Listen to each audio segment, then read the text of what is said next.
Well, thank you for the invitation. I will try to stay in the 20 minutes, but please let me know if I'm... in this presentation, we'll try to give you a summary, an overview of the Young Lives data, and then I will go through the process that we follow up in the last 15 years to build up this panel, which is a longitudinal data sets, including information about children, about 12,000 children in 4 different countries. So it's a multidisciplinary study. The idea of the Young Lives in 2002 was to have a study that allows to improve the understanding of childhood poverty and inequality. That was the main objective.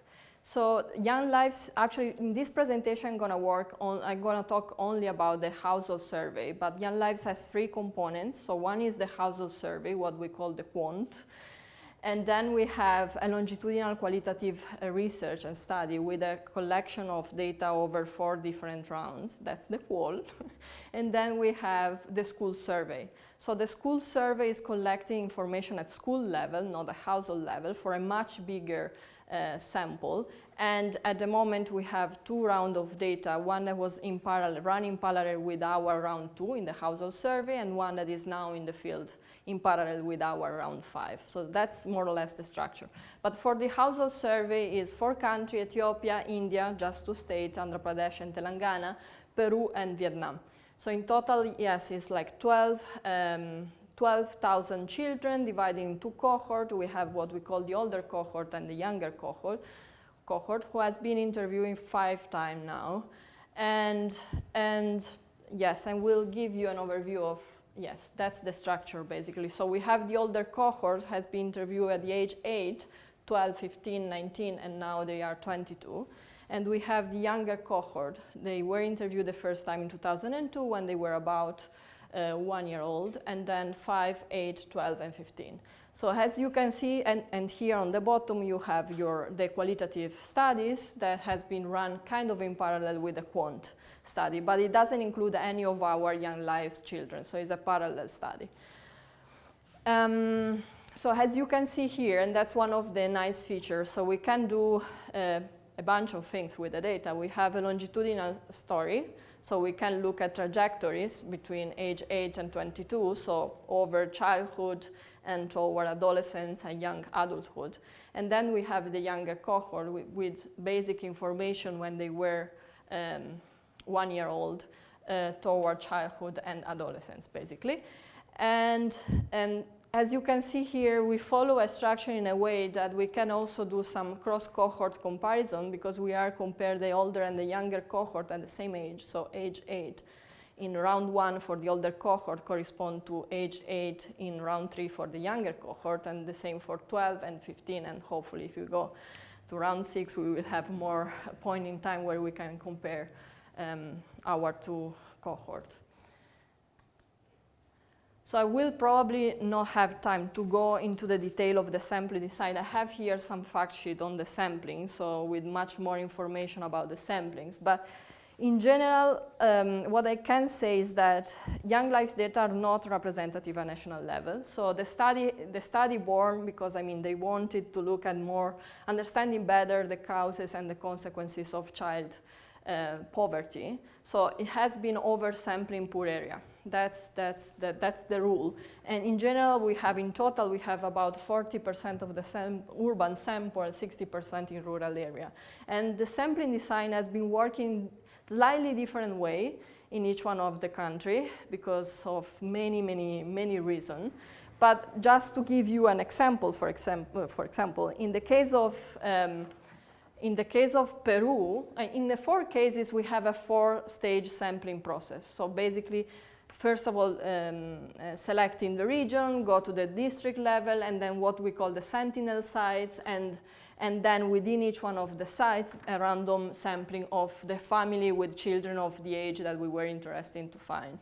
But for example, in the case of Peru, so we have 20 sentinel sites, 3 of them are within Lima, and the rest are spread in all the other regions in the countries. So the sampling has been done in a way that the 5% of the wealthiest household has been excluded by the sampling. And within the 95%, we basically select the district based on the poverty map in 2002. And within the district, randomly selecting the household with family with the children of the age we were interested in. But that's just an example. I mean, there are much more things to say about the sampling. That's why I brought this fact sheet. So which type of data do we collect? We have a lot of information, and that has been both a good feature of the data and the challenge. So we have demographic information, the classical socioeconomic indicator. We have what we call a wealth index, which is a composite measure of different access to service. Food consumption, we have health information and the anthropometrics that we are collecting not just for our young life children, but also for the parents, the siblings. I will tell you more about the siblings. And now the new generation, so the children of our young life children. Education history of all the members of the household. We are collecting information which are comparable across time on cognitive skills and psychosocial competencies. I will tell you more about that. We have the employment status, the history, and we have the time use for all the household members. We are now collecting for the older cohort more job-related skills. And we have a bunch of information about aspiration and expectation, about education, job, marriage, and parenthood. We have the fertility history, the marriage cohabitation history, one module for intra-household decision-making, social norms, and then only for Peru, we also collecting information about sexual reproductive health, knowledge about sexual reproductive health, access to contraceptive, sexual behavior more general, and risky behavior. And that part is collected through what we call a SIQ, a self-administered questionnaire. That's just for Peru because we had a lot of sensitivity issues in the other countries. So they try first to collect this data in the SIQ in round 3. We collect this data, and then we basically understood that it was not possible to use this data. The quality was really bad. And one of the reasons was not just sensitivity, but also low literacy. So they were not able to read, and they had to do by themselves without an interviewer. So that has been the two main concerns. So for round 5, we have been trying to develop what audio SIQ. And in this case was the sensitivity issues that was such a huge obstacle, and we basically decided not to have the SIQ for the other country while we still have for Peru. So how it works? So it's a very complex process. I kind of try to summarize the 5 steps. So the structure of Young Lives is basically we have the team in Oxford, and then in each one of the country we have a country team, they are basically involved in every stage of the project. Since the design of the questionnaire, they are of course the one who are taking much more responsibility in the field, and we dialogue with the policymaker when we have the data, and well, they are basically involved in all processes. But the initiative, so the first design of the questionnaire is something that Oxford do, and then we go through a very iterative process of feedback and consultation. They are mainly involved in the design of what are the specific, country-specific modules, for example, on social policies. And so then we consolidate the questionnaire, and then we have the tracking and the preparation of the CAPI program. Tracking is really, probably is the most important feature of Young Lives because it allows us to maintain the cohort, basically. And so we have 2 tracking. We have one tracking between one round and the other one. So between one round and the other one is more or less 3 years. So we have one tracking, let's say, after 1 year we finish to collect the data. And then we have another tracking preparation of the data collection, which depending on the country happen between 12 to 6 months ahead of the starting of the fieldwork. So basically when we are already prepare the new questionnaire for the new round. So it's like, it seems 3 years a huge period, but actually it is not.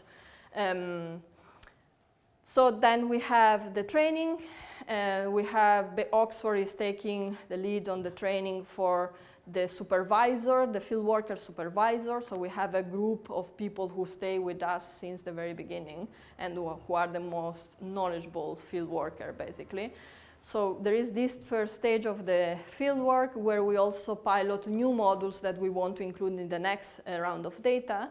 And then we have a second stage, which is the training for the field workers, not a supervisor, but the field worker. And also in this stage, we have a lot of piloting, not only of the new module, but at that point, we should have the consolidated questionnaire and in CAPI. So the piloting is more for the program rather than for the question per se, the content of the questionnaire. Fieldwork, which is usually takes like six months. The training is two weeks for the supervisor and 6 to 8 weeks for the field worker. And then we go to 6-month period for the field work. And then, of course, there is what will happen after that. So all the data cleaning, the validation, these data are publicly archived, which implies that everybody can use it. But for us, it implies that the data has to be clean, and we have to produce a set of nodes for make this data more user-friendly, et cetera, et cetera. And what we usually archive through the UK Data Archive is the raw data, the clean data, but also a panel data set, where basically we build in Oxford the variable that you can compare across the time, and hopefully that's helpful for this. And then, of course, there is the research. Yeah, another feature that is quite of interesting is the collection of the siblings data. So for all countries, for the younger cohort starting in round 3, we are collecting information which are mainly kind of a short set of information on anthropometrics, on cognitive skills, and now on psychosocial competencies. And so at the moment, we have a panel of siblings as well. So you basically have the younger cohort, the siblings of the younger cohort, who should be the youngest one, the younger cohort, the older cohort, and if you want, you can add the young life, the children of the young life children as the last generation, only for the older cohort, of course. So it's kind of very nice data set in this sense, with a lot of challenges, as you can imagine. I tried to summarize here the challenges, and of course, in thinking about the challenges, I was thinking in a way of visualizing the challenge, because if you have a challenge, you can be able to prevent the challenge, and then you can be able to solve the challenge. For some of them, and I'm afraid we are in the red zone, we cannot do anything. So hopefully most of the challenge follow in this green zone. The first one, of course, is attrition. So we are concerned, as any other longitudinal study, to minimize as much as possible attrition. So the cohort is relatively small. So for the younger cohort, we have 2,000 observation children. And for the older cohort, we have 1,000 children, depending on the country, a bit less in Peru. It's a quite long period of time, particularly in a developing and middle-income country setting. So it's a 15 years period with a gap of every 3 years.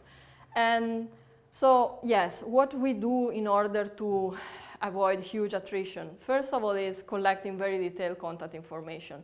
That means contact information with the family, with the children, and with the community leader, and with people living close to our family.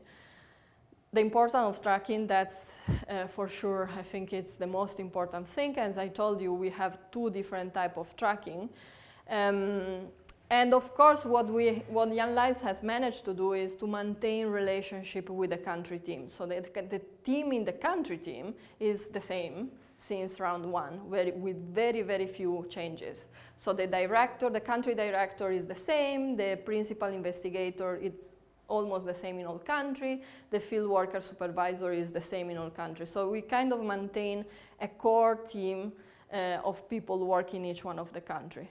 And then, of course, well, you have to find them, and then you have to convince them to take part to this survey. So in the round 1, they signed kind of a contract, if you want, with Young Lives, saying where basically we were saying we are a 15 years project, so we will come back many times, so do you want to still take part of it?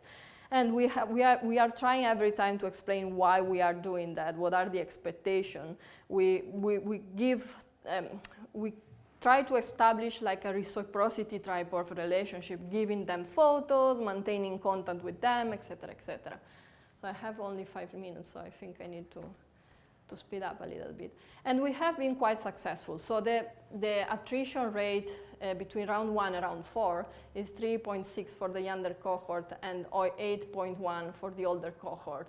So which is quite good, with the highest attrition rate in Peru, which is about 10.3%, and the lowest one in the younger cohort. The main reason for attrition in the younger cohort is between round 1 and round 2, a number of children died, particularly in Ethiopia.